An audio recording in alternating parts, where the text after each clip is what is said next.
அவங்க பண்ணுற தப்பெல்லாம் நம்ம எடுத்து சொன்னால், அவங்க பண்ணுற அட்ராசிட்டியை பற்றி நம்ம எடுத்து சொன்னால், அவங்க பண்ணுற அந்த ஊழலை பற்றி தான் நம்ம எடுத்து சொன்னோம். முக்கியமாக நாம் அதை எடுத்து சொன்னால் 50 வருஷத்துக்கு முன்னாடி இருக்கிற அதே தகர டப்பாவை எடுத்து உருட்ட ஆரம்பிச்சிருவாங்க.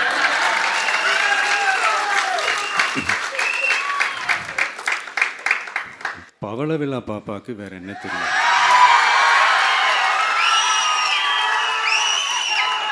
பழைய டப்பாவை உருட்டதானே தெரியும். அதுக்காக நாம் அவங்க பண்ணுற தப்பெல்லாம் சொல்லாமல் வெளியே சொல்லாமல் இருக்க முடியுமா? சொல்லுவோம், சொல்லிக்கிட்டே இருப்போம்.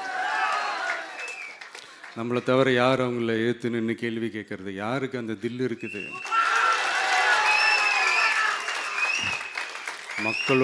மக்களோட ஒரே பிரதிநிதி நாம மட்டும்தான். இன்னைக்கு இந்த டிஜிட்டல் உலகத்தில் திருவள்ளுவர் இருந்திருந்தாருன்னா இந்த தீய சக்தியை பற்றி என்ன திருக்குறள் எழுதியிருப்பாரு? ஒரு கற்பனையா, அநீதி, அராஜகம், தில்லுமுள்ளு இவையெல்லாம் திமுக முதற்றே உலகு.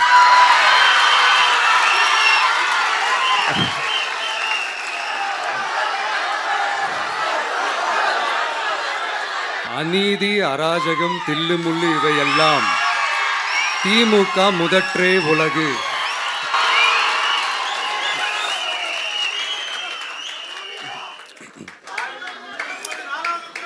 அடுத்து இந்த என்னப்பா